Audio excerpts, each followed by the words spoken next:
This is the point today I discussed.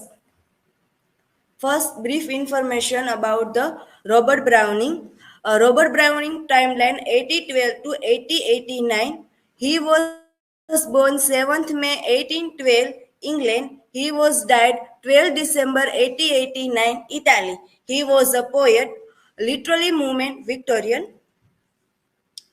He was educated by his well-read father, learning Latin, Greek, French by the age of 14. Published his first major poem, Pauline, in 1833. He married fellow poet Elizabeth Barrett in 1846. Published his most acclaimed work, The Ring and the Book, in 1868 to 1869. Died on the same day that the final volume of verse, S. Alendo, Fancies and Fact, was published in 1889.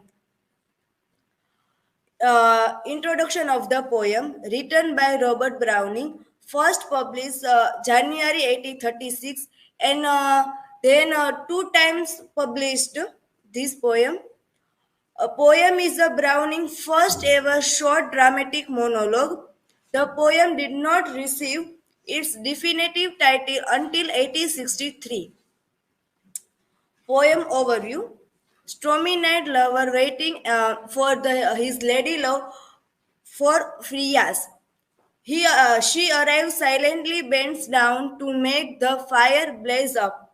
She takes off her wet cloak, hat, and gloves, revealing her long, damp golden hair. She sits down by the lover's side and tells him she loves him passionately but is too weak to free herself from her false family pride and loveless marriage ties to surrender herself to him completely forever.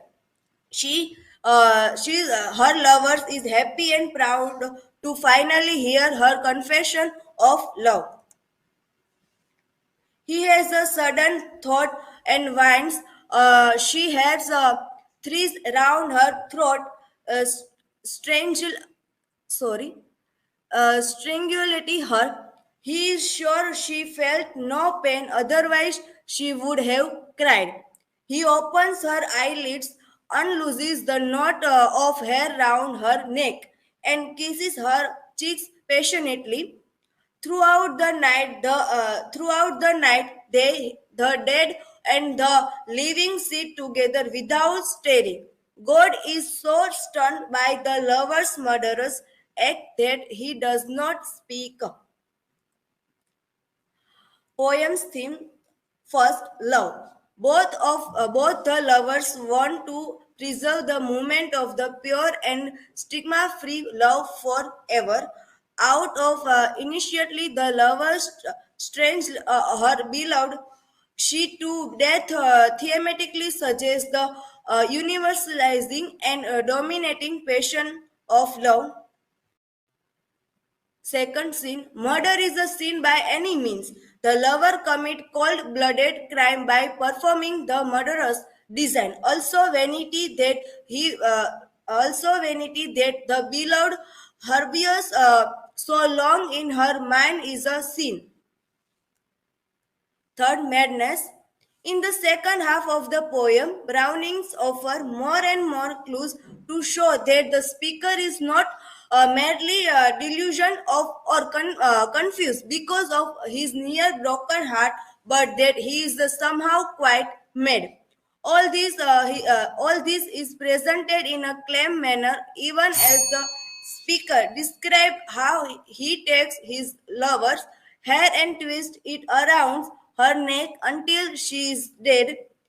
By not using language or a crazy rhyme, Browning suggests that madness is a complex phenomenon that has more common with sanity than we think. Conclusion: the speaker believed his love for Porphyrias justified her murder and that God has forgiven him. However, his conclusion is a reflection of his own twisted and obsessed nature. This is my reference. Thank you. If any question, you ask me.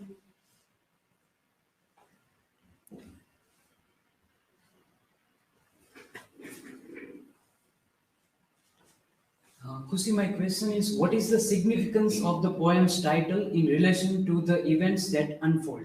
Yes, Raj. The poem significant title because the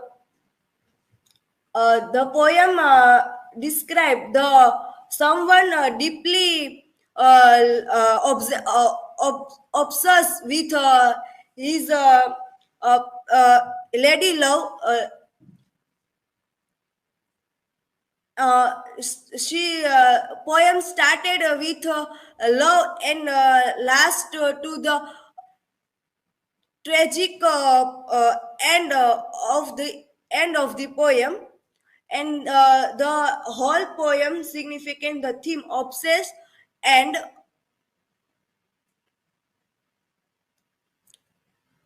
sin. Thank you.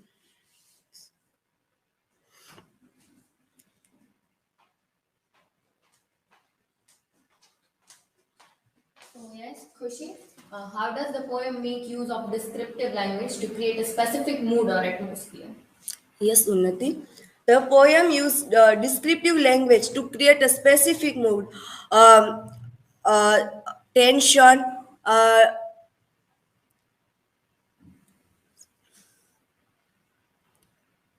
darkness, and discomfort.